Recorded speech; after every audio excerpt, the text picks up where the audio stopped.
सफ़र में रोज़ा छोड़ सकते हैं। कब पूरा करेंगे ये बात बाद में बताऊंगा। पाक रहना, सेहतमंद रहना, साफ रहना इबादत के लिए ज़रूरी है। सफ़र में अगर आप रहे हैं तो सफ़र पूरा करने के बाद, रमज़ान मुकम्मल होने के बाद, आप रमज़ान के अलावा 11 महीने में जब चाहें अपनी सहूलत से उन रोज़ों को पूरा कर सकते हैं। भाई और बहनों, एक बार फिर आपके बीच कुछ विचार जो इस्लाम धर्म के हवाले से मैं रखता चला रहा हूँ, उसी कड़ी को आगे बढ़ाते हैं। कई बिंदु मैं आपके सामने स्पष्ट कर चुका हूँ। उनकी एक साधारण व्याख्या जो एक साधारण व्यक्ति, एक आम इंसान, एक आम आदमी, एक आम शहरी, एक आम बच्चा, नौजवान, पढ़ा लिखा, कम पढ़ा लिखा, ज़्यादा पढ़ा लिखा, सब तक मेरी बात पहुंच सके, मैं कोशिश कर रहा हूं कि चीज़ों को उस तरह से आपके बीच में ले आऊं जिससे कि जो गलतफहमियां या जो भ्रांतियां पैदा हो गई हैं उनको दूर किया जा सके। एक दूसरे के साथ मिलकर चलने में और मिलकर चलने के सफ़र में भ्रांतियों को ज़मीन नहीं मिलनी चाहिए, समझ को और सीख को जगह मिलनी चाहिए। आइए अपने सफ़र को आगे बढ़ाते हैं। आपसे 5 इस्लाम के जो फंडामेंटल पिलर्स हैं उन पर बात हो रही है। तौहीद जो पहला था उस पर बात हो चुकी। सलात जिसको अरबी में कहते हैं, आम जुबान में नमाज कहते हैं, उस पर बात हो चुकी। साथ ही साथ मस्जिद को लेकर हमारे दूसरे जो सीरीज चल रही है उसमें साइड बाय साइड मस्जिद पर भी मैं पूरी बात कर चुका। अब तीसरी तरफ हम बढ़ते हैं। तीसरा पिलर रोजा है, फास्ट है, व्रत जिसको हिंदी में कहा जाता है। इस्लाम में रोजे का कंसेप्ट दूसरे जो हमारे धर्म, हमारे देश में माने जाते हैं, जितनी मैंने रिसर्च की, जितना मैंने समझा, व्रत का, रोजे का हर हिंदुस्तान में धर्म के अंदर उसकी कोई ना कोई व्यवस्था, उसका कोई ना कोई रूप, कोई ना कोई स्वरूप मौजूद है। ये कॉमन ग्राउंड है कि इंसान, ये 140 करोड़ का देश व्रत को कहीं ना कहीं प्योरिफिकेशन के लिए, अपनी आंतरिक और आध्यात्मिक, वैश्विक, व्यवहारिक स्वच्छता के लिए, इंटरनल क्लेनलीनेस के लिए, इंटरनल प्योरिफिकेशन के लिए कहीं ना कहीं हमारा पूरा समाज रोजे को, व्रत को, फास्ट को एक क्रिया के रूप में मानता है और उसका निर्वाह करता है। आज का विषय दूसरे धर्मों के बारे में इतना ही मैं अधिकार रखता हूं और उतना ही कहना चाहूँगा कि ये प्रथा सब जगह अपने अपने रूप में पाई जाती है और सबका सम्मान है। इस्लाम में रोज़े की क्या जगह है, मैं उस पर बात करूँगा। मेरा डोमेन यही तक है। हमारे यहाँ साल में 12 महीने होते हैं। 12 महीने में एक महीना रमज़ान कहलाता है, रोज़ों का महीना,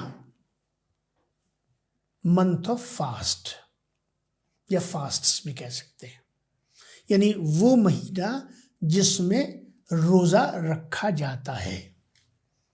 अब रोज़ा क्योंकि थर्ड पिलर है इस्लाम का, और पिलर को न मानना और उसको छोड़ना, हमारे यहाँ इस्लामिक ज्यूरिस्प्रूडेंस में, इस्लामिक फेथ में और अल्लाह के रसूल सल्लल्लाहु अलैहि वसल्लम ने जो व्याख्या हमारे आपके सामने रखी है, जो हमारे लिए मानना अनिवार्य है, उसमें रोजे को आप छोड़ नहीं सकते। रोजे को रखना पुण्य का काम है, सवाब का काम है, जन्नत को कमाने का काम है। और रोजे को छोड़ना वो बड़ा गुनाह है जिसकी माफी नहीं है। लेकिन इस्लाम में रिजिडिटी नहीं है, फ्लेक्सिबिलिटी है। दीन को आसान बनाया गया है। पहली बात, हर वो शख्स जो फिजिकली और मेंटली फिट है उसको महीने के पूरे रोजे रखना कंपलसरी है, अनिवार्य है, लाजमी है। एक बात। दूसरी बात यह है कि कुछ परिस्थितियां ऐसी हैं जिनमें फ्लेक्सिबिलिटी रखी गई है। तो एक तरफ अनिवार्य, मैंडेटरी, कंपलसरी, छोड़ना गुनाह, और दूसरी तरफ फ्लेक्सिबिलिटी, क्योंकि ऐसी बहुत सारी स्थितियां होती हैं जिसमें आप चाहकर भी कहीं आप नमाज वक्त पे नहीं पढ़ पाते। इसी तरह से कभी आपको रोजा रखना संभव नहीं होता। कुछ स्थितियां आपके सामने रखता हूं। बीमार हैं, पेशेंट हैं, डॉक्टर की काउंसिल और एडवाइस है, हॉस्पिटलाइज्ड हैं, या इवन घर पर हैं, अगर डॉक्टर की एडवाइस है, रोजा माफ है। दूसरी बात, उम्र बहुत ज्यादा हो चुकी है, जिस्म के आज़ा काम नहीं कर रहे हैं, डायबिटिक हो चुके हैं, दिल के मरीज हो चुके हैं, या किसी और मोहलिक बीमारी में मुब्तला हैं आप, और आपकी जो हालात हैं, आपकी जो कंडीशन है वो इतनी ज़्यादा बिगड़ गई है कि आपके लिए फिर ये एडवाइस और काउंसिल है, डॉक्टर्स की भी, इवन उलमा की भी।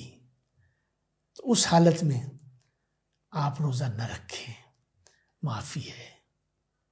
क्या करें ये बाद में बताऊंगा। तीसरी चीज़, जब आप सफ़र में हैं, ट्रैवल कर रहे हैं, तो आपको गुंजाइश दी गई है कि आप सफ़र में रोज़ा छोड़ सकते हैं। कब पूरा करेंगे ये बात बाद में बताऊंगा। ख़वातीन जो लेडीज़ होती हैं, बच्चियां हैं, औरतें हैं, आप जानते हैं उनको माहवारी होती है। महीने में कुछ दिन ऐसे होते हैं जो उनके लिए परेशानी के दिन होते हैं। उनको एक तकलीफ़ के मरहले से गुजरना पड़ता है। अल्लाह रहमान और रहीम है। दीन आसानियाँ पैदा करने के लिए है, मुश्किलात पैदा करने के लिए नहीं है। दोस्तों, उन दिनों में हमारी माँओं बहनों को रोज़ा रखने से छूट दी जाती है। ये बात ज़हन में रहनी चाहिए। वो कैसे पूरा करेंगी बाद में बताऊंगा। इसी तरह जब प्रेगनेंसी होती है, प्रेगनेंसी में आपकी गायनेकोलॉजिस्ट आपको क्या एडवाइस कर रही है। रमज़ान अगर बीच में आ गए, रोज़ा रख सकते हैं या रोज़ा नहीं रख सकते। आपको जो एडवाइस है डॉक्टर की, गायनेकोलॉजिस्ट की, आपके, you have to abide by that. Islam इजाज़त दे रहा है, शरीयत इजाज़त दे रही है, मेरे आका इजाज़त दे रहे हैं। फ्लेक्सिबिलिटी, जान नहीं देनी है। फिर बच्चे की पैदाइश मान लीजिए रमज़ान के महीने में हो गई, यूं भी तरह तरह की एहतियात, खाने की, पीने की, रहने की, देखभाल की रखी जाती है। डिलीवरी के बाद और डिलीवरी से पहले, यहाँ भी डिलीवरी से पहले काउंसिल और एडवाइस काम कर रही है, और डिलीवरी के बाद भी रोज़ा न रखा जाए सेहत की वजह से और कुछ दीगर वजूहात की वजह से। मुकम्मल तौर पर जख्म जो है उसको भरने में वक्त लगता है। खून के जारी रहने का या खून के बाकी रहने का या उस तरह की कैफियत के बाकी रहने का अमल बचा रहता है। हीलिंग एक वक्त मांगती है। जिस्म को अपनी नॉर्मल हालत में आने के लिए कुछ वक्त दरकार होता है, कुछ दवा दरकार होती है, कुछ एहतियातें दरकार होती हैं। लिहाजा उन तमाम चीज़ों को जहन में रखते हुए इस्लाम इजाज़त दे रहा है, क्योंकि बच्चे की पैदाइश का वक्त मौत और ज़िंदगी के बीच से गुजर कर निकलता है दोस्तों। इसलिए माँ का दर्जा बड़ा बुलंद रखा गया है। माँ के पैर के नीचे स्वर्ग है, जन्नत है, सब मानते हैं, अक्रॉस द बोर्ड माना जाता है। पाक रहना, सेहतमंद रहना, साफ रहना इबादत के लिए ज़रूरी है। जैसे हमने बताया था, नमाज में वज़ू के बगैर नमाज नहीं होती, पाकी के बगैर नमाज नहीं होती। ये आपको गुंजाइश दी गई है। अब इसमें माफ़ी उस वक्त के लिए है। शुरू में मैंने क्या बताया, रोज़ा रखना 3 लफ्ज़ इस्तेमाल किए। कंपलसरी है,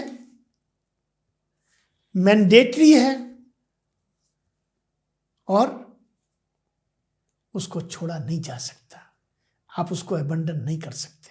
टेम्परेरीली एक ट्रूस है, रिलीफ है, स्पेस है। जब आप वापस आ गए, आपके हालात नॉर्मल हो गए। अब एक एक करके लेते हैं। बीमारी हमेशा की नहीं होती दोस्तों। अगर हमेशा की है तो जब बीमारी है, जब वो फैसला लागू होगा। जब आप सेहतमंद हो जाएं, अपनी सहूलत के एतबार से, जो रोज़ा आपने छोड़ा है, जितने रोज़े आपने छोड़े हैं, आपको उन रोज़ों को दोबारा से रखना चाहिए, रखना पड़ेगा। अगर आप नहीं रखेंगे, आप गुनाहगार होंगे। बीमारी की बात हो गई। ओल्ड एज में अगर आप उम्र की वजह से रोज़ा नहीं रख पा रहे हैं, तो उस सूरत हाल में अगर आप किसी वक्त रख सकते हैं, आपकी सेहत इजाज़त देती है, तो पहली चीज़ ये है कि रोज़े को रखना चाहिए। लेकिन अगर सेहत उस हद तक मुतासिर हो रही है कि जहाँ आपकी बुनियादी सेहत का जो पैमाना है वो इस हद तक मुतासिर हो रहा है कि आपकी जो रूटीन है लाइफ का, कहीं उसी में कोई ऐसी मुश्किल पैदा हो सकती है, तो फिदिया है दोस्तों। भूखे को खाना खिलाइए। ये दूसरी बात हो गई। अब कोई पूछ सकता है, अगर इस लायक ही नहीं है, बेचारा गरीब है, खुद मांगने वाला है, तो वो कैसे करेगा? इन्नल अमालु बिन्नियात, हर क्रिया का आधार उसके पीछे आपकी क्या नियत है उस पर बेस करता है। अगर आप इस स्थिति में नहीं हैं तो आप चले गए मुस्तहिकीन की, यानी those who deserve care and caring. अगर आप उस कैटेगरी को बिलोंग करते हैं तो आप नियत करिए कि जब मैं इस लायक हूँ, अपनी आमदनी से, अपने ज़राए से, अपने हालात से, या ये जिम्मेदारी, ये फ़र्ज़ कफ़ाया है उन लोगों के लिए कि जो फ़र्ज़ कफ़ाया का मतलब है कि वो लोग जो सक्षम हैं, जो पैसे वाले हैं, जिनकी आमदनी अच्छी है। आपके पड़ोस में कोई शख्स ऐसा है, आपके आमने सामने कहीं ऐसा है, उसकी जिम्मेदारी आप पर है, उसका फिदिया आप अदा करिए। बड़ा लचकदार दीन है। सफ़र में अगर आप रहे हैं तो सफ़र पूरा करने के बाद, रमज़ान मुकम्मल होने के बाद, आप रमज़ान के अलावा 11 महीने में जब चाहें अपनी सहूलत से उन रोज़ों को पूरा कर सकते हैं। इकट्ठा मिला के कर सकते हैं, एक एक दो दो करके कर सकते हैं, अपनी कन्वीनियंस के हिसाब से। यहाँ प्रिंसिपल ऑफ कन्वीनियंस अप्लाई होता है। इसी तरह से लेडीज़ की बात है, अगर माहवारी का दौर है तो उस दौर के गुजरने के बाद बाकी रोज़े रखेंगी, और रमज़ान मुकम्मल होने के बाद फिर वो बाकी जो 11 महीने का वक्फ़ा है, उन दिनों को छोड़ के जिनमें रोज़ा रखना उससे मना किया गया है, उन दिनों में वो अपने रोज़ों को पूरा करेंगे। और यहाँ भी वही रूल लागू होगा, एक साथ रख लें 5-6 रोज़े जो रह गए हैं, या तोड़ के रख लें जिसमें कन्वीनियंस हो। और यही सूरत हाल जो है वो प्रेगनेंसी में अगर रमज़ान आता है तो उसकी है, और डिलीवरी के दरमियान रमज़ान शरीफ आते हैं तो उसकी है। ये वो बुनियादी एक व्याख्या है, तफसील है और डिटेल है कि जिसको फर्स्ट फेज़ में रोज़ों के हवाले से आपको समझने की ज़रूरत है। इस बात को मैं यहीं ख़त्म करता हूँ और इस एपिसोड को भी यही ख़त्म करता हूँ, लेकिन इसके जो बाकी फेजेस हैं, दूसरा और तीसरा फेज़, वो हम इससे के बाद के 2 एपिसोड में उसको आपके सामने रखेंगे। बहुत बहुत धन्यवाद।